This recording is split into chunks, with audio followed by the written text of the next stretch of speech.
ये बिल्कुल गलत हुआ है, बड़ा अफसोसनाक बात है। हम अभी भी समझते हैं कि वो इसको अगर वो ऑनरेबली जैसे कि उनके बारे में एक अच्छी शोहरत रखी जाती है, समझी जाती है कि वो अच्छे जज रहे हैं, वो इतनी बड़ी नाइंसाफी का हिस्सा नहीं बनेंगे। हम ये तवक्को करते हैं। तो हामिद खान साहब, अब आप चूंकि एक सियासी पार्टी से भी आपकी वाबस्तगी है, तो आप लोगों का अगला लाए अमल क्या होगा?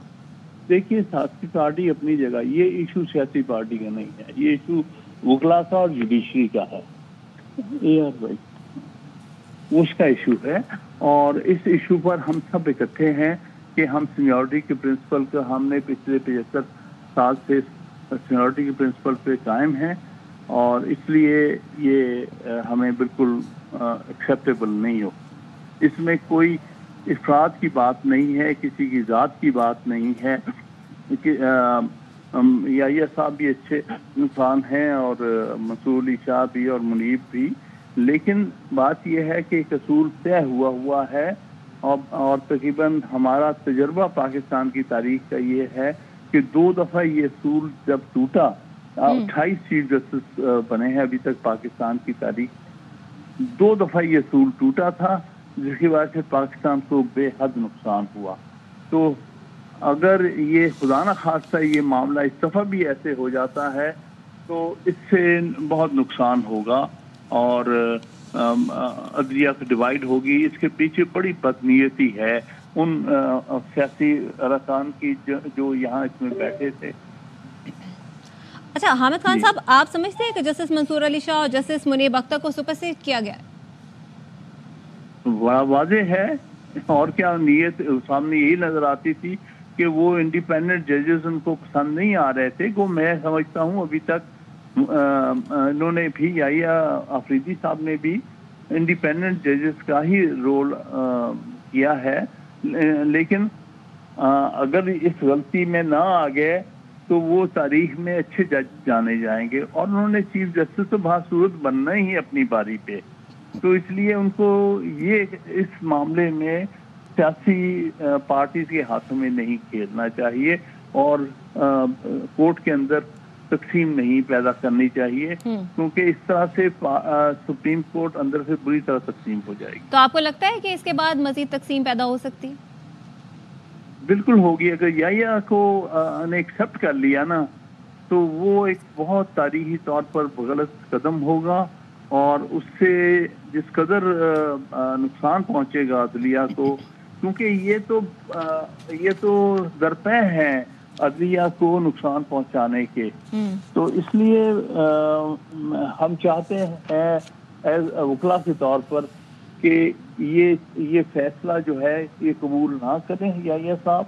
और दूसरी बात ये है कि हम इस अमेंडमेंट को, जिसमें कि ये काम लाया गया, जिससे हमें पता था कि इसके पीछे वजह ये है कि मंसूर अली शाह उनको ज्यादा इंडिपेंडेंट जज नजर आ रहा था चीफ जस्टिस 3 साल के लिए, तो उसको सुपरसीड करने के लिए ये सारी एक्सरसाइज की गई है। अच्छा, और तो हामिद खान साहब, चूंकि एक बड़ा मौका है जस्टिस याहिया आफरीदी के पास चीफ जस्टिस बनने का, वैसे तो उनकी मुद्दत मुलाजमत में 8 साल रह गए हैं। अगर वो सुप्रीम कोर्ट के चीफ जस्टिस बनते हैं तो ये बताएगा कि 3 साल की उनकी वो मुद्दत मुलाजमत रह जाएगी। उसके बाद अगर वो इस ओहदा लेने से माजरत कर लेते हैं तो हुकूमत के पास सिर्फ 2 नाम रह जाएंगे, फिर क्या सूरत हाल बनेगी? फिर उनमें से 2 में से इस अमेंडमेंट, जिसको मैं नहीं मानता मेरे नजदीक, तो ये अमेंडमेंट वैसे ही गैर आईनी है और उसका पहला ही जो एक्ट है वो आपके सामने आ गया है कि इसको कैसा गैर आईनी तौर पर गलत तरीके से इस्तेमाल हुआ है।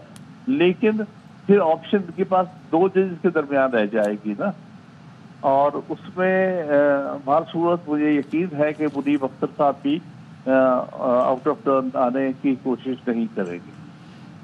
अच्छा हामिद खान साहब, जिस तरह से आपकी जानिब से पहले कहा गया था कि आप 26वें आईनी तरमीम को नहीं मानते और आपकी जानिब से भी ऐलान किया गया था कि इसके खिलाफ हम बाकायदा तहरीक चलाएंगे, तो अब इस वक्त क्या सूरत हाल है? वकला तंजीमें क्या मुत्तहिद हैं?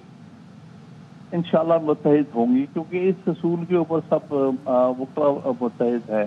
चंद एक मफाद परस्त लोग इधर उधर होते हैं, हमेशा ही होते हैं।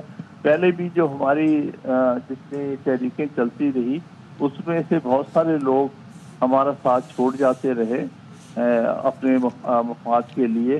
तो दैट डजंट मीन कि असूली तौर पे जो एक चीज़ है उसका साथ वकील एज ए बॉडी नहीं देंगे।